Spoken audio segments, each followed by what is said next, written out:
What's up, children of the sun? This is your metaphysical advisor, Montre Bible. No, I'm not doing a reading right now. I want to talk about the Orisha and the Anunnaki. That's going to be my topic of discussion today. For those who may not be familiar, the Orisha are the African powers. I give honor to the Orisha. I love the stories behind them. They have a lot to do with the creation of mankind and empowering ourselves, especially when we venerate them and give them honor. They help us and assist us.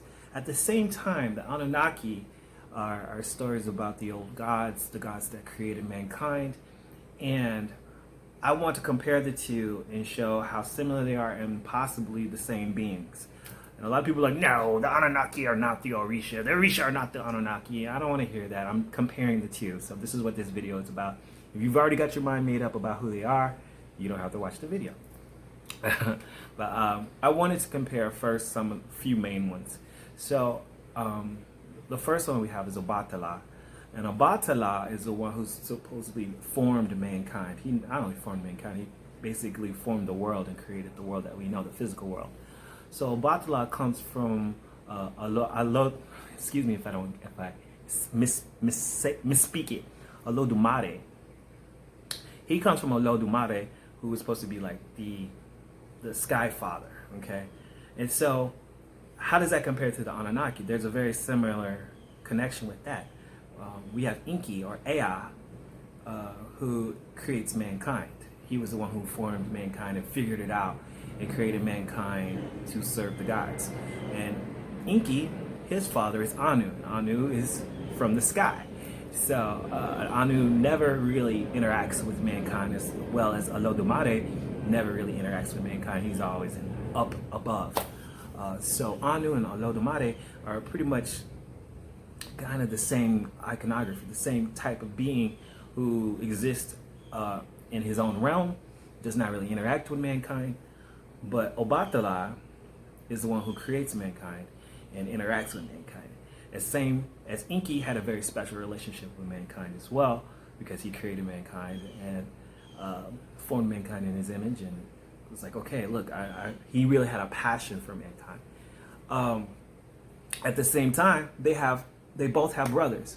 Obatala has Ododuwa as his brother, who took over as the chief god. Well, I won't call them gods. Orisha are not really called gods, but he took over and was given authority. Okay, Ododuwa was given authority.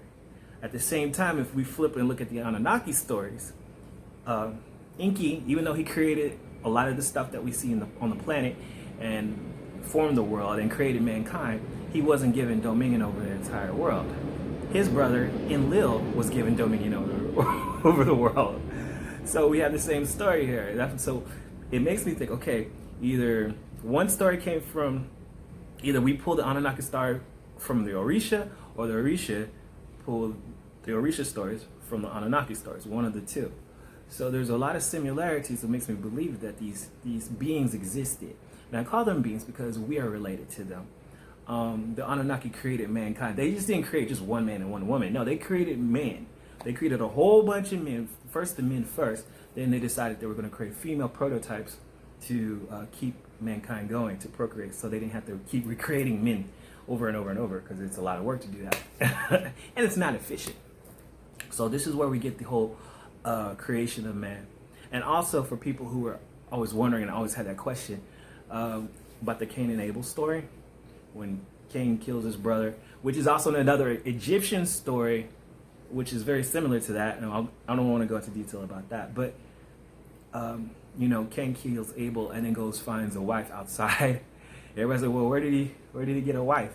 It was because what the Holy Bible doesn't really tell you and doesn't go into depth. The Holy Bible is a very shorter version of a very large story, so it doesn't tell you that men were already created and then they created Adam and Eve after that. If you look in the Bible, it does tell you, it does repeat that man was created twice. You have to really pay attention to it. It was said, God created mankind. Then it goes into another story of God creating Adam and Eve. People think it's the same thing. It's not. So this is where people get confused and they don't understand. But I digress. There I go on those tangents. My whole thing is that I believe that the Orisha and the Anunnaki are the same, one and the same. And that we come from these beings, they created mankind. Are they gods? Are they really? Not so sure, because they're actually physical beings. Well, we can give them honor, and I think they have the ability not only to live longer, but to transcend dimensions, which not only allows them to live longer, but their energy, we can communicate with them through the dimensions, or wherever dimension that they exist in, because it's not third dimension. They obviously don't exist in third dimension, the lower level, which is where we as men, as mankind, children of the sun, we exist in third dimension right now. But we know that we're ascending to higher levels, and perhaps when we ascend to those higher levels, we'll be able to physically see them, at least with our eyes, and interact with them, as we once did back in the olden days where mankind walked with the gods. There's also Inanna, the female Venus Ishtar kind of character. She is comparable with Oshun, because Oshun is the goddess of the river. There is a mother Anunnaki too, where that is very similar to Yamaya. I can't recall her name, but there is a mother one. But she actually assisted Enki in creating mankind. I'll have to Google what her name was. It's something hard, but they called her Mama. It's where we get the word Mama from. But gosh, what was her name? Let's see if I can Google that real quick for you guys. Anunnaki mother goddess female, and see if I can get some information. But Ishtar, Oshun, and Inanna, very similar. Oshun is the goddess of the river. There's a lot of well, there's more Greek mythology of talking about Venus coming from the waters, so that makes a lot of sense, you know.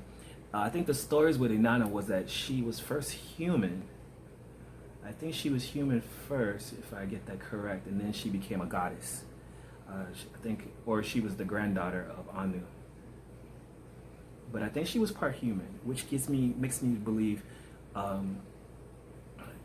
of the ascension. She was able to ascend into godhood, which is why she didn't have much dominion, and she's always was warring to have her own lands or her own people, which makes her sound a lot like the Indian goddess Kali, because she was also a warrior goddess as well. So there's a lot of stories about female goddesses always battling, but being about love, but also destruction. So Oshun is not one to play with either. Even though she's the Orisha of love, she has a jealous streak. Yeah, you don't mess with her. But gosh, what is the name? My whole thing is that I really seriously believe that these beings that created mankind are a part of our ancestral heritage. They're a part of our lineage. There's so many stories about them and their interaction. Especially, our lineage starts with Noah, really, if you think about it, because all the pre-Noah humans, most of them were destroyed during the Great Deluge. So most of our heritage comes from any stories about Noah. Now, there's many stories about Noah. There's Atrahasis, there's Utnapishtim, there's a Sudra. All these stories about the flood and the survivors of the flood. We are the descendants of the survivors of the Great Deluge. And in the book of Enoch, it was believed that Noah was a demigod, that he looked like the angels, and they were afraid that he was part, which he was. He was part Anunnaki. There are some stories that he might have been the illegitimate son of Enki or Ai, because Enki had a tendency to have sex with women. he was known for that. He also had a drinking issue, which is really interesting because Obatala doesn't take offerings of alcohol. You have to give him offerings of water or something pure and clean, because I believe in the early stories of Obatala, he had a drinking issue too. So Enki, which is also synonymous with Neptune, Poseidon, the god of the underwater world, the ocean, the Apsu.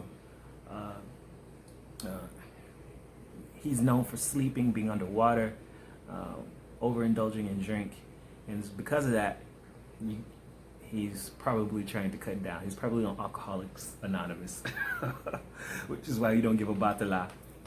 You don't give him offerings of alcohol. You have to give him alcohol. You have to give him things that are pure and clean, water.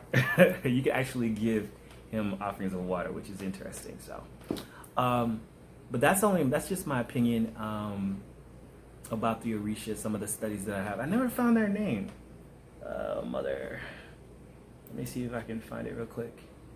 But I definitely want your input on this. What do you think about the Anunnaki, and what's the stories of them and the Orisha, and how they connect with us? What do you know? Have you studied anything about the Anunnaki? Have you studied anything about the Orisha? Give me your input on the comments below, and be sure to hit that like button. If there's any more topics you'd like me to do, I do most of my channels about tarot and reading and spirituality, but I like to have little tidbits of conversations like this. So if there's anything else you guys would like me to kind of look into, I would gladly do it. I think, yeah, Nin Hersag. That is a hard name. I think her name was Nin Hersag. But she was the goddess, or the Anunnaki, that helped create mankind. I think, if I have that right. But like I said, you guys can leave me a comment, let me know. Anywho, I just wanted to talk about that real quick. And then I guess if I'll do another video talking about Marduk, because Marduk is the son of Enki and his role and play into all this. And Tiamat, the great mother dragon that created the earth and this world. It's a lot of deep subjects. I'm sorry, I'm just going on tangents right now. But let me know what you guys think below, and make your reality happen, because if you don't do it, then who will? Talk to you guys later.